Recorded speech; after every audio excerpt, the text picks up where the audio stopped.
Bismillahirrahmanirrahim. Allahumma la sahla illa ma ja'altahu sahla. Allahumma inna nas'alukal huda wat tuqa wal afafa wal ghina. Para muaddib, muaddibah, ayah bunda yang mudah-mudahan senantiasa diberkahi umurnya, dimudahkan urusannya. Uhayyikum jami'an bitahiyyatil islamil khalidah wa tahiyyatul islami salam. Assalamualaikum warahmatullahi wabarakatuh. Kita ulangin sekali lagi tangannya. Assalamualaikum warahmatullahi wabarakatuh. Alhamdulillah, segala puji hanyalah milik Allah. Alladzi bi ni'matihi tatimmus shalihat, yang dengan nikmat Allah sempurnalah seluruh kebaikan. Alladzi allafa baina qulubina fa asbahna bi ni'matihi ikhwana, yang telah menyatukan hati-hati kita dan menjadikan dengan nikmat iman bersaudara. Asyhadu an la ilaha illallah wa asyhadu anna Muhammad Rasulullah. Allahumma fasalli wa sallim wa barik ala sayyidina Muhammad sayyidil mursalin wa ala alihi wa sahbihi ajma'in, amma ba'du. Apa kabar ayah bunda semuanya? Alhamdulillah, luar biasa, tetap semangat, Allahu Akbar. Ada 4 ya, kita ulangin. Apa kabar ayah bunda semuanya?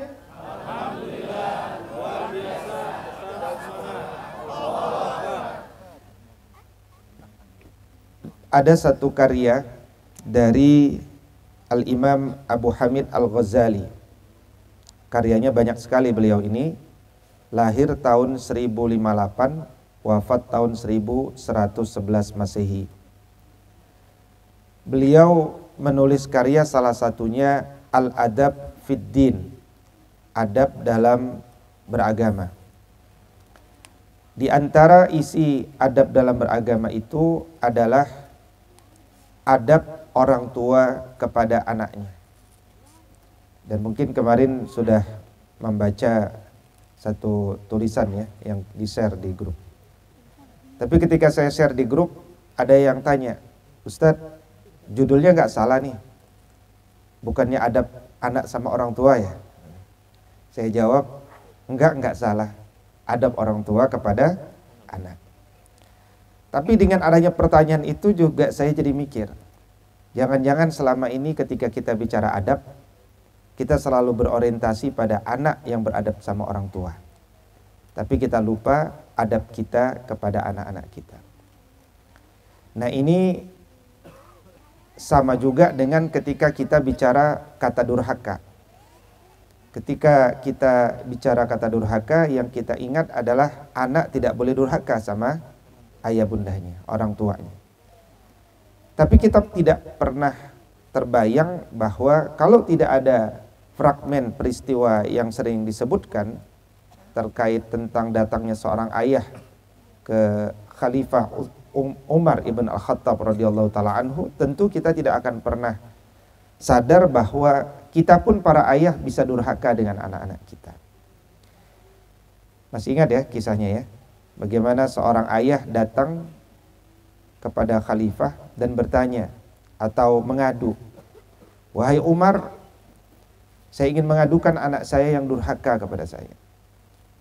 Umar tentu terkejut, di masa kepemimpinannya kok ada anak durhaka dengan ayahnya. Ditabayunkanlah, coba panggil anaknya. Dipanggil anaknya, kemudian ditanyakan, "Wahai Ananda, betul engkau ini durhaka kepada ayahmu?" Anak itu tidak menjawab betul atau tidak betul, tapi anak itu cerdas. Beliau ingin bicara dalam frekuensi yang sama. "Wahai Khalifah, apakah hakku sebagai seorang anak dari ayahku?" Maka Umar dengan penuh kebijaksanaan pun menjelaskan, "Wahai anakku, wahai Ananda, hakmu sebagai seorang anak dari ayahmu adalah 1, mendapatkan ibu yang baik. 2, mendapatkan nama yang baik. 3, mendapatkan pelajaran Al-Quran. Maka anak itu pun mengatakan, kalau memang itulah yang menjadi hakku, maka aku ini tidak mendapatkan ibu yang baik. Kenapa? Karena ayahku tidak menikahi seorang muslimah yang sudah mengerti agama, tapi menikahi wanita majusi. Dan ibuku tidak pernah mengajarkan agama kepadaku. Yang kedua, ayahku tidak memberikan nama yang baik padaku. Padahal nama itu kan mengandung doa. Dan yang ketiga, ayahku tidak pernah mengajarkan Al-Quran kepadaku. Ya. Jangan-jangan anak-anak kita bisa membaca suratul Fatihah juga bukan dari ayahnya. Mungkin dari ustadznya. Padahal Al-Fatihah mudah ya. Seandainya kita mentalkinkan Al-Fatihah kepada anak-anak kita, dan dia akan membacanya sampai akhir kematiannya, seluruh pahalanya akan mengalir kepada ayahnya. Tapi banyak ayah-ayah yang tidak merasa penting dan meremehkan mentalkinkan suratul Fatihah. Maka ayah atau Umar ibn Al-Khattab radhiyallahu ta'ala anhu pun kemudian memandang ayahnya. Beliau mengatakan, wahai ayah, engkau telah menjadi ayah yang durhaka sebelum anakmu menjadi anak yang durhaka. Nah, fragmen itu mengingatkan kepada kita bahwa kita para ayah berpotensi menjadi ayah yang durhaka kalau kita tidak profesional dalam mendidik anak-anak kita.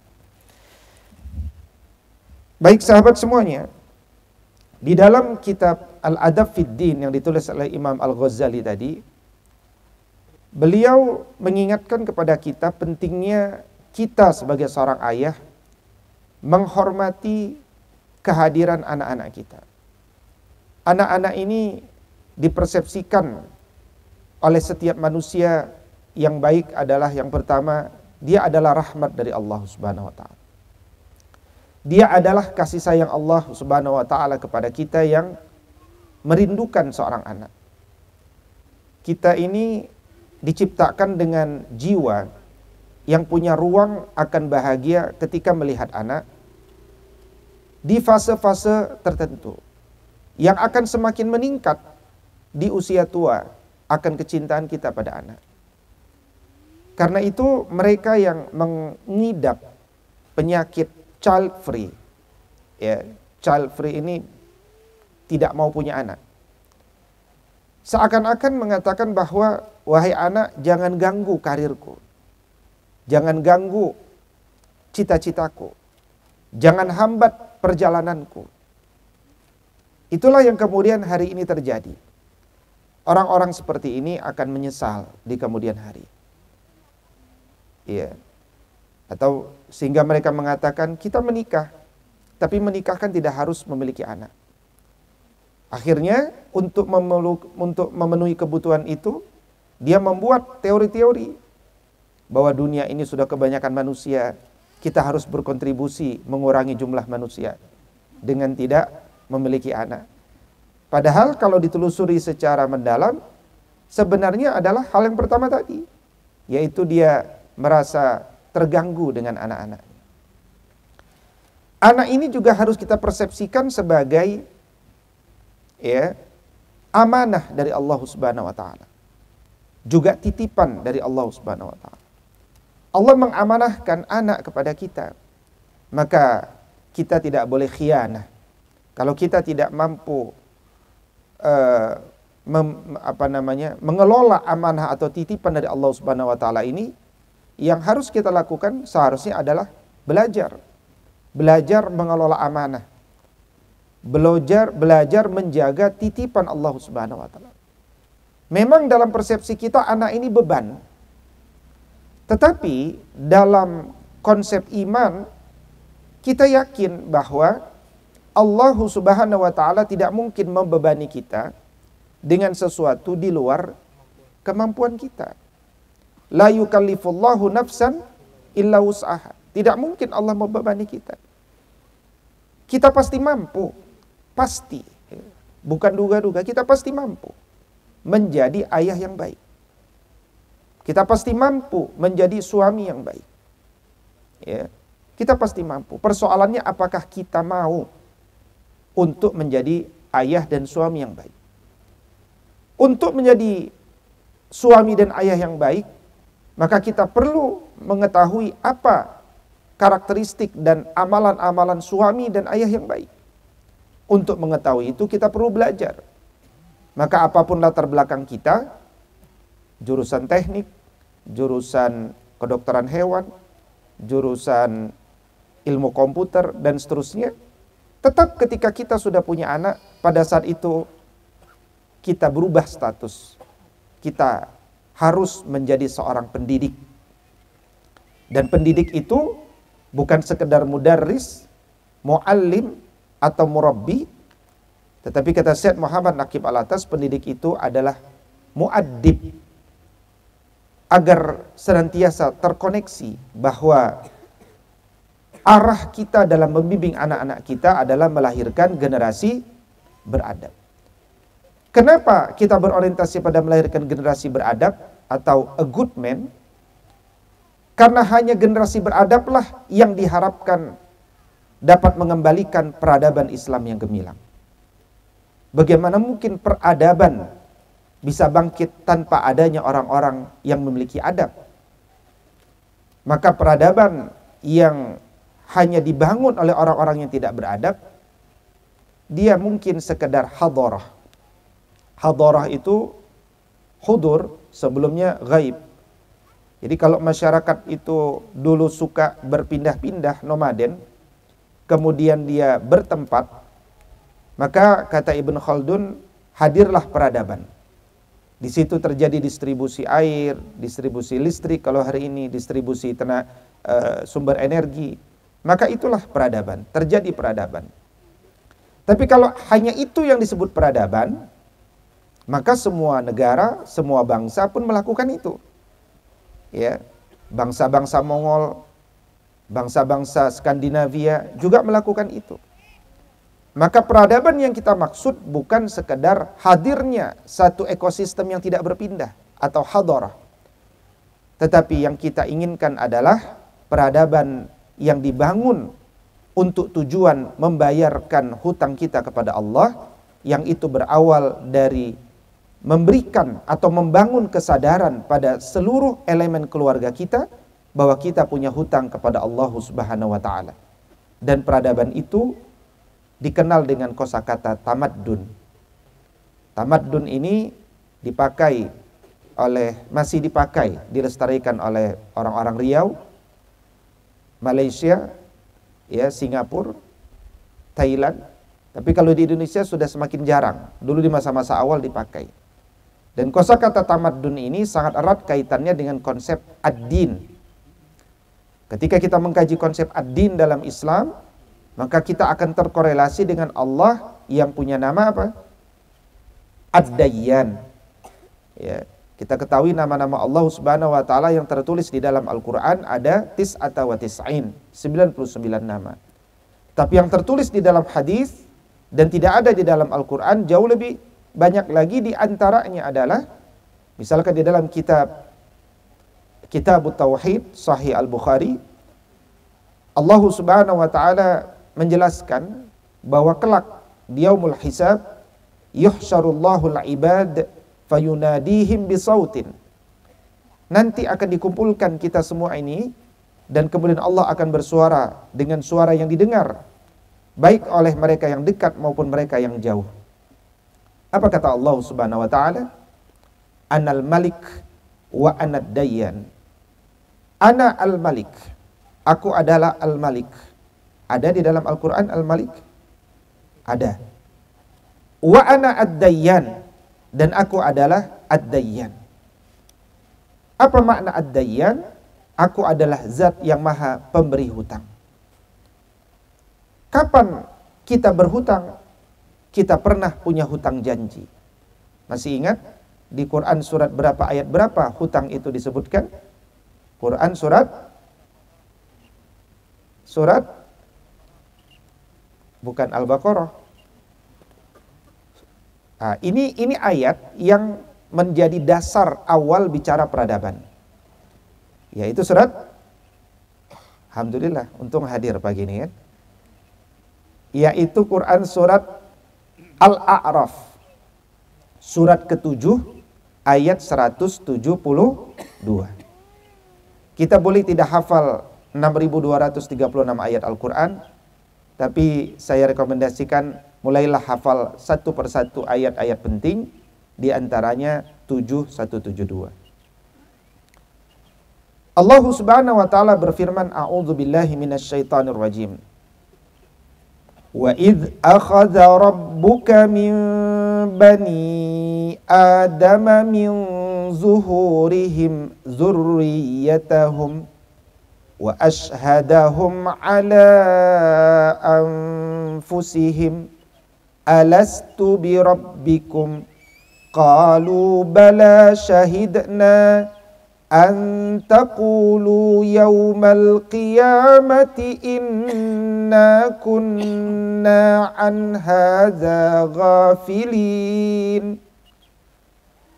Allah mengatakan, dan ingatkah kalian ketika kami jadikan dari punggung Nabi Adam alaihissalam keturunannya, dan kemudian kami kumpulkan keturunannya itu dan kami bertanya kepada mereka. Kita semuanya pernah ditanya oleh Allah, tapi kita tidak pernah ingat. Kalau tidak ada satu saja dari ayat Allah yang bercerita tentang ini, kita tidak akan pernah dapat ilmunya. Tapi karena ada, kita yakin.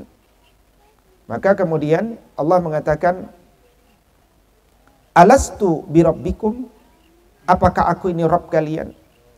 Dan kita semuanya menjawab, bala syahidna, betul ya Allah, kami bersaksi, berjanji setia, Engkau adalah Rabb kami selama-lamanya. Kalimat itu, hanya kalimat itu saja, tapi itu sudah jauh lebih daripada cukup.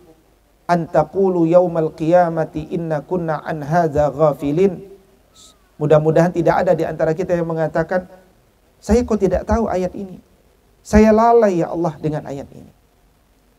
Maka sering saya sampaikan, saya ketika kita Ibnu Khaldun mengajar mahasiswa S2 Singapura, maka kita dosennya yang ke sana karena lebih murah daripada mahasiswanya ke Bogor. Saya nggak kenal dengan rektornya, tapi ketika Sabtu pagi rektornya mengajak kita sarapan, kemudian sarapan di rumah makan Khadijah. Tapi rumah makan Khadijah belum buka jam 7 itu. Nah, kita ngobrol di depan. Nah, yang saya selalu berkesan itu adalah kita kenalannya, ya bukan kita kenal, maksudnya beliau pertama kali membuka pembicaraan adalah begini. Ustadz, tantangan kita ini pada para pemilik pendidikan adalah bagaimana kita mampu membangun kesadaran murid-murid kita bahwa kita ini punya hutang kepada Allah SWT. Itu pembukaan kalimat beliau. Pagi-pagi mau sarapan. Jadi saya berpikir, ya, kita harus berawal dari sudahkah kita merasa berhutang kepada Allah Subhanahu wa taala. Sehingga seluruh gerak-gerak kita itu tidak formalistik, tapi substantif.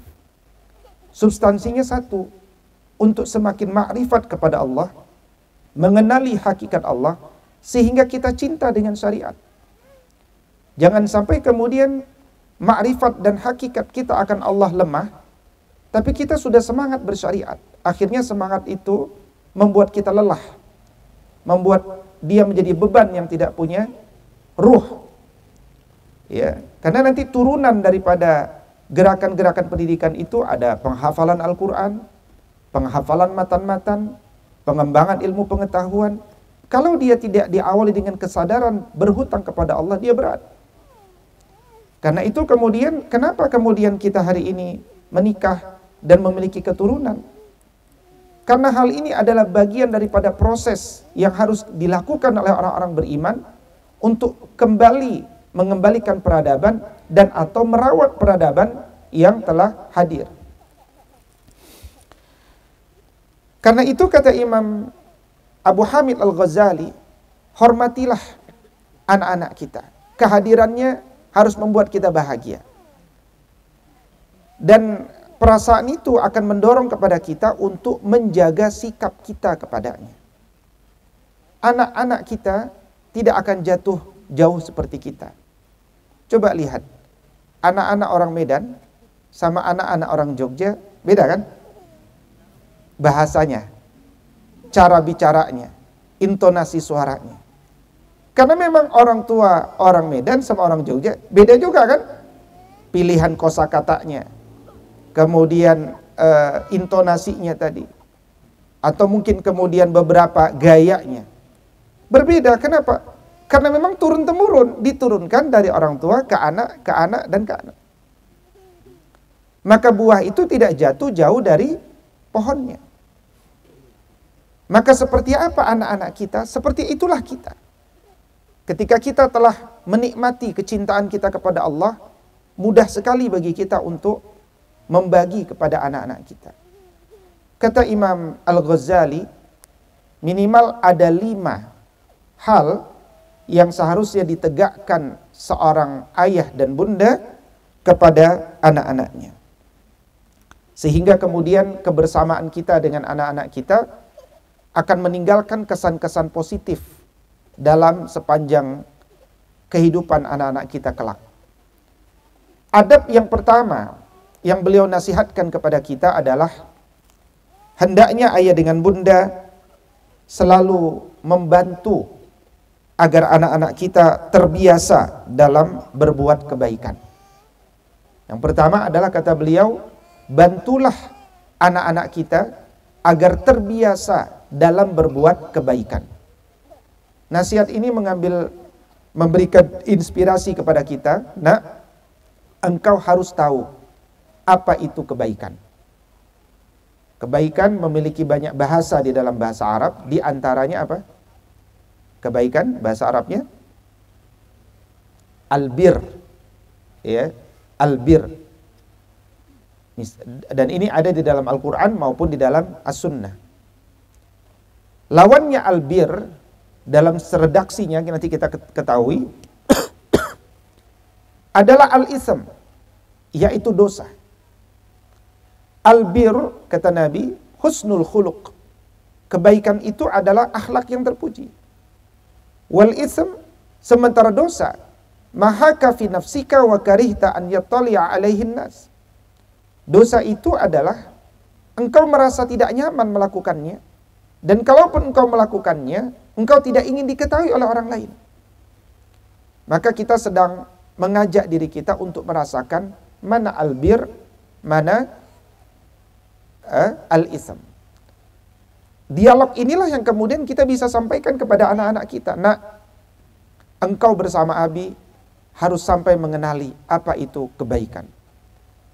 Karena ada masa ketika engkau keluar dari rumah ini, engkau akan hidup di luar sana untuk bersama nilai-nilai kebaikan, bahkan memperjuangkan nilai-nilai kebaikan. Jangan sampai anak kita terlihat menguasai banyak riwayat, tapi tidak mendalam di riwayatnya. Dia tidak mengerti ini baik atau tidak baik.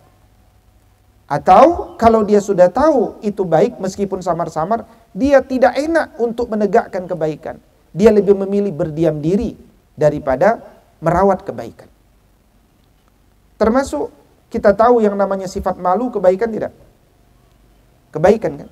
Jelas, al-haya syu'batun minal iman. Malu itu sebagian cabang daripada iman. Maka bimbinglah anak-anak kita agar mereka tahu bagaimana menerapkan rasa malu. Misalkan seorang anak diminta membuang sampah di sebuah tempat. Dia bilang, aduh saya malu nanti kelihatan orang. Maka kita kuatkan, yang malu itu adalah membuang sampah sembarangan. Jangan sampai anak kita membuang sampah sembarangan, dia tidak malu. Tetapi ketika dia membuang sampah di tempatnya, dia malu. Ada kesalahan meletakkan sifat malu, berarti dia belum memiliki sifat adil. Makanya luar biasa sila kedua Pancasila itu kan renungan para ulama sebenarnya. Ulama itu tidak menginginkan kemanusiaan yang humanis. Dan mudah-mudahan antum semuanya jangan pernah mengatakan kemanusiaan yang humanis. Kita tidak menciptakan manusia yang humanis. Humanis itu dalam seluruh pengertiannya dari Barat adalah mereka yang meyakini humanism. Oxford Dictionary Learnings menjelaskan itu. Dan humanism adalah faham mewujudkan manusia dengan tanpa nilai-nilai agama. Menghadirkan manusia yang sempurna dengan tanpa bimbingan agama. Jadi humanism bertentangan 180 derajat dengan agama. Tetapi manusia yang beragama adalah manusia yang adil dan beradab. Mereka yang punya adab, dia punya kedisiplinan. Di antara nanti dia bisa meletakkan sesuatu pada tempatnya, itulah adil. Makanya adil dan adab itu punya korelasi yang kuat. Kita membiasakan hari ini menggunakan peci. Tapi bisakah kita menggunakan peci ketika berjalan-jalan di Eropa misalnya? Ketika tidak ada yang pakai peci. Ya kan? Saya pernah di suatu tempat dulu waktu masih muda ya. Kalau sekarang sudah muda. Ya, waktu masih muda. Jadi sama teman-teman yang macam-macam ya. Teman-teman yang macam-macam. Kemudian kita dijamu oleh seorang barat lah di Eropa Timur. Kemudian kata, ya namanya Eropa Timur kan menghormati kita pakai wine ya. Kasih wine gitu kan. Nah, teman saya minum wine. Ente bukan ente ya. Waktu itu masih muda. Minum wine gitu kan. Terus saya nggak minum wine, saya air putih saja. Ya kan? Nah, kata orang barat ini, "Kenapa Anda minum air putih?" "Karena saya muslim," saya bilang. "Emang muslim nggak boleh minum wine?" "Nggak boleh." "Kok dia minum?" Kata orang barat. Orang susah aja saya jelasin ya kan. Ya, kok dia minum? Orang barat kan apa saja dia realistis. Nah, dia minum. Ya, dia ada persoalan saya bilang kan. Ya. Tapi maksud saya setelah dia tahu bahwa muslim itu nggak boleh minum wine, ketika datang waktu sholat zuhur, saya nggak nanya di mana waktu sholat zuhur. Tiba-tiba dia udah datang dengan mengeprint Google Map, di print ya, karena dulu kita belum zaman bisa Google Map gitu ya. Cari. Ini nanti Anda sholatnya di sini. Saya anterin ya, gitu kan. Saya anterin. Nah dulu entah kenapa ya, jadi dulu itu belum ada konsep begini ya, tapi dulu umur 20 berapa waktu ya? 27 gitu ya. Jadi ketika pisah sama orang barat itu saya begini ya kan. Gitu kan. Kata orang barat, "Kenapa Anda harus begini?" gitu kan. Saya ngarang aja waktu itu. Ya supaya kita memuliakan lah saya bilang gitu kan. Jadi orang barat itu ternyata butuh reason. Dan kalau reason itu kena dengan dia bersama kita. Dia menjaga adab-adab kita. Baik, itu yang pertama. Hujannya masih aman kan? Aman. Nah, ini sambil rintik-rintik sambil berdoa. Astaghfirullahaladzim. Allahumma anta rabbi ila akhir. Kemudian doakan mudah-mudahan keluarga kita semakin sakinah. Yang tadi malam katanya siap menunggu anak yang kedua, ya kan? Nah, ini di bawah air hujan banyak berdoa. Ya. Kan di bawah air hujan, hujan rintik maupun hujan deras kan? Ya, hujan juga ini. Jadi banyak berdoa. Nah, yang kedua adalah kata Imam Al-Ghazali, sikap baik kita atau adab baik kita kepada anak kita, jangan membebani kebaikan di atas kemampuan mereka.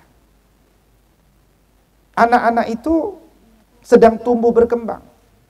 Maka jangan berikan beban di atas kemampuan mereka. Tapi juga jangan tidak memberikan beban sama sekali. Ya, yang paling mudah kita bisa mulai adalah kalau kemudian di rumah kita punya asisten rumah tangga. Jangan sampai kemudian kita tidak biasakan anak-anak kita menyapu rumah, mencuci piring, memasak makanan. Ya. Jangan sampai anak ini tidak mengerti sama sekali. Ya, saya melihat ada seseorang ya, di luar sana yang membuka atau memecahkan telur pakai pisau, ya kan? Atau kemudian yang menyebutkan piring sebagai mangkok, gitu kan? Kenapa? Karena dia gamers. Ya, dia tidak pernah bicara dapur, padahal dia perempuan. Ya. Kita juga melihat banyak anak-anak pondok pesantren pulang ke rumah nggak bisa masak. Ya, makanya di salah satu pondok yang sedang kita revitalisasi di Majalengka itu setiap Sabtu Ahad tugas chef yang saya tugaskan chef bukan untuk masak tapi untuk membimbing setiap kamar memasak dengan masakan-masakan yang ditargetkan. Jadi dia pulang harus bisa masak. Sama di rumah kita kan pondok pesantren juga. Rumah-rumah kita pondok-pondok pesantren kita. Jangan sampai anak-anak kita nggak masak sejak kecil. Nah, ini ketika camping seperti ini, kalau ada yang bawa kompor, anak-anak kita masak meskipun ada nasi kotak gitu kan. Mereka belajar masak, biar mereka masak, kita yang mengawasinya. Ya, agar kemudian mereka terbiasa dan jangan bebani juga di luar kemampuan mereka. Yang kita lihat mampu. Makanya katakan mencabut rumput, ya, membersihkan kamar mandi. Untuk batasan-batasan tertentu sudah mulai bisa dilakukan, mulai dari anak-anak kecil, sedang. Dan bukan sekedar mereka melakukan itu, kita harus bimbing mereka untuk bisa melakukan itu dengan excellent, dengan terbaik. Ya, sama seperti kita membiasakan mereka wudu, ya kan? Kita biasakan mereka wudu. Saya selalu setelah mengajarkan wudu, saya akan mengintip di masa-masa tertentu apakah wudunya benar. Ya. Dan biasanya yang saya komentari wudhu tidak benar itu siapapun, ya, termasuk kemarin di pondok ada teman yang wudhunya tidak serius. Saya bilang, kalau santri ana ini ana suruh ulang nih. Oh iya siap Ustaz, ana juga mau ulang Ustaz. Dia udah dokter dia kan, wudhunya nggak benar, udah dokter wudhunya nggak benar. Ya. Jadi memang ya saya wudhu nggak benar karena untuk jadi dokter nggak belajar wudhu Ustaz. Iya juga ya benar. Itu persoalan kita hari ini. Makanya kata Syed Muhammad Naqib Alatas, nggak semua orang boleh kuliah sebenarnya. Hari ini banyak orang belajar tes master pendidikan agama Islam, ketika dites bacaan Quran, pada nggak bisa.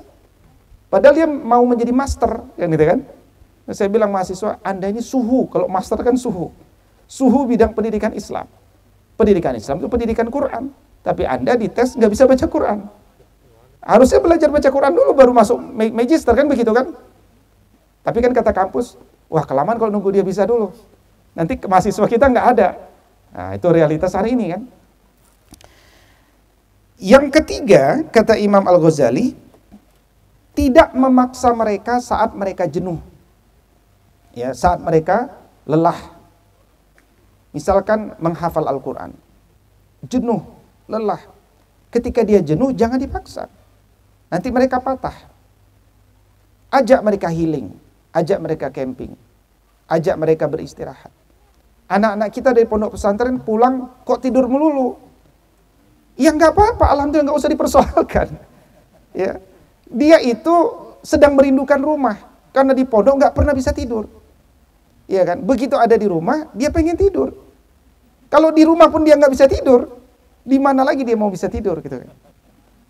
Yang penting dia sholatnya tetap tepat waktu. Yang penting dia tetap punya kedisiplinan untuk menjaga hizib-hizib dari hafalannya.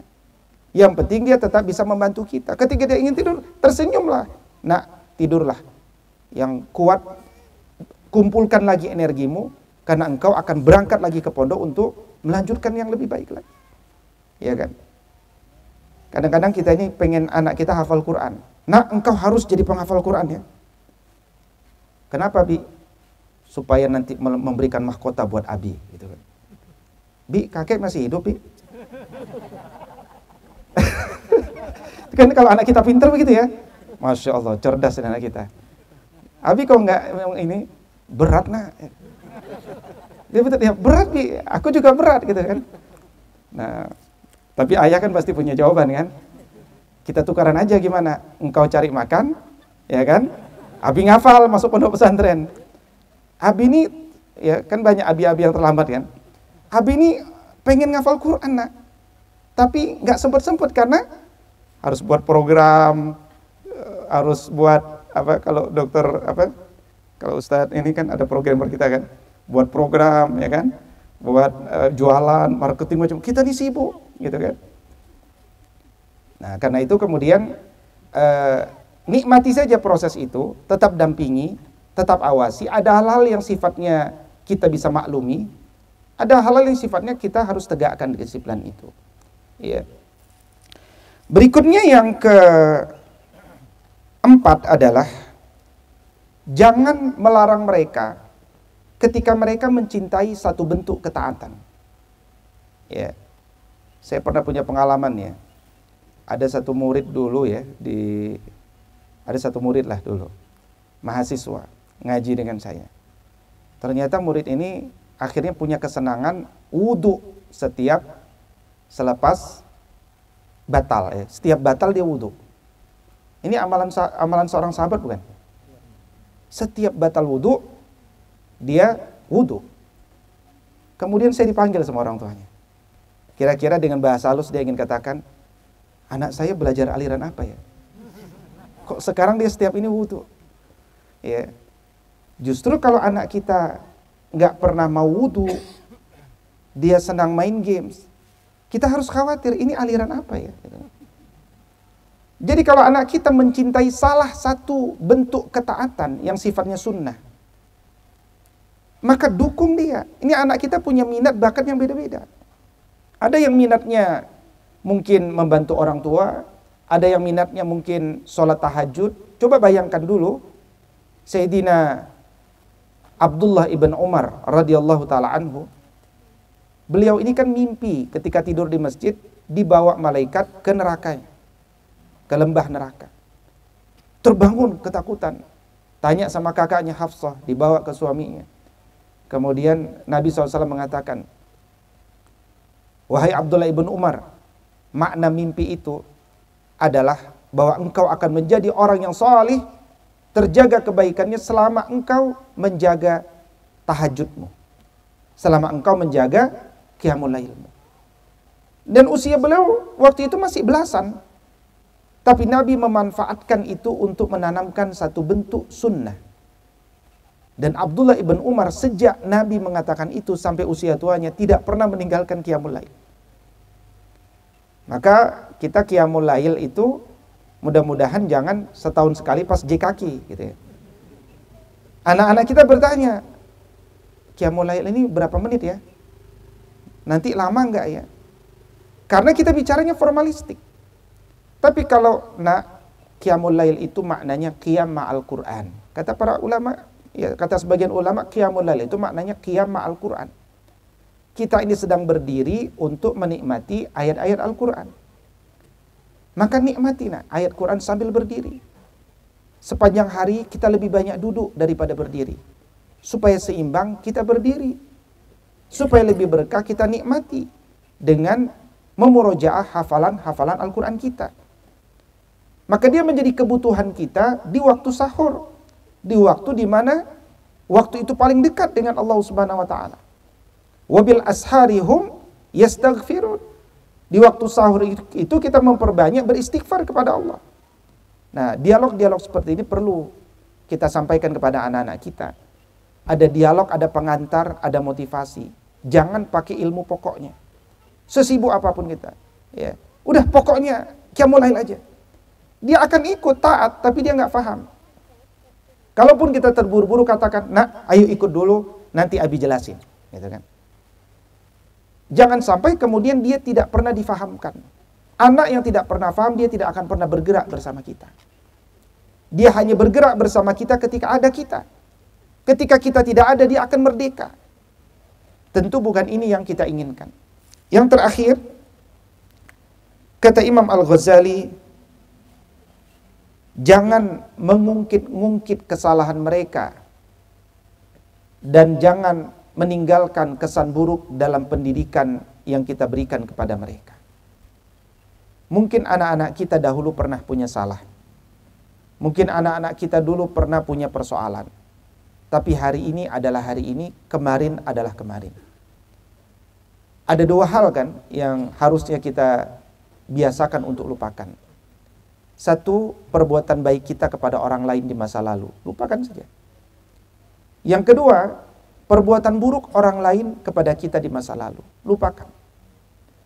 Bahkan beberapa alim mengatakan kita ini akan sehat kalau nggak pernah punya dendam, nggak pernah punya iri, nggak pernah punya hasad. Bahkan ada lagi yang meyakini ya, kalau kita punya hasad, dendam, buruk dan seterusnya, itu akan berpotensi memicu sel-sel kanker gitu. Nah, kalau ini benar, kita berlindung kepada Allah. Makanya saya pernah ada ketemu seorang bapak-bapak ketika takziah, ya, karena kita tuh kalau ketemu bapak-bapak asing, kita harus suka basa-basi, ya kan? Gimana Pak? Dari mana Pak? Oh. Bapak kelihatan awet muda nih, saya bilang. Umurnya berapa? Umur saya 70. Dia umurnya 70, tapi awet muda. Makanya saya tanya, saya kira umurnya 55 gitu kan, atau 58. Saya tanya, Pak, Bapak apa resepnya kok awet muda? Saya ini nggak pernah punya dendam sama orang, Mas. Oh gitu. Kalau makanan apa? Oh kalau makanan saya itu selalu makan pepaya, kata dia. Oh, tiap hari saya harus makan pepaya 1 buah. Dan saya orangnya plong aja, nggak pernah punya dendam sama orang lain. Nah, ini luar biasa. Nah, karena itu 5 adab yang ditinggalkan oleh Imam Al-Ghazali kepada kita. Kita ulangin tadi, yang pertama apa? Yaitu bantulah anak-anak kita supaya terbiasa dalam kebaikan. Yang kedua, jangan bebani anak-anak kita dengan kebaikan di atas kemampuan mereka. Yang ketiga, jangan memaksa anak kita saat mereka jenuh. Yang keempat, jangan larang mereka ketika mereka melakukan satu bentuk ketaatan kepada Allah Subhanahu wa taala. Dan yang terakhir, jangan ungkit-ungkit dalam mendidik mereka, dan jangan tinggalkan kesan-kesan buruk dalam pendidikan bersama mereka. Adab itu bukan bicara halal dan haram. Adab itu bicara yang afdol, bicara yang utama, bicara yang sempurna. Mereka yang mencintai adab, mereka adalah orang-orang yang mencintai kesempurnaan. Ketika kita sudah punya iman dan sudah punya Islam, saatnya kita punya ihsan. Dan kata Syed Muhammad Naqib Al-Atas, makna ihsan itu apa? Excellent, terbaik. Maka kita berdoa kepada Allah Subhanahu wa taala, mudah-mudahan kita bisa menjadi ayah yang terbaik, bisa menjadi bunda yang terbaik. Yakinkanlah kepada anak kita, tidak ada orang terbaik di sisinya yang siap menerima dia apa adanya kecuali ayah dan bundanya. Maka siapkanlah anak-anak kita dengan motivasi menjadi anak yang terbaik. Kalau semuanya sudah terbaik, maka kita bercita-cita menjadi keluarga yang terbaik. Keluarga yang terbaik di jannahnya Allah, yang kelak akan mendapatkan surga yang terbaik, yaitu Jannatul Firdaus. Mudah-mudahan Allah mudahkan urusan kita. Aqulu qawli hadza wa astaghfirullah li wa lakum, in urida illa al-islahi mastata'tu, fa idza azamta fatawakkal 'ala Allah. Assalamu alaikum warahmatullahi wabarakatuh.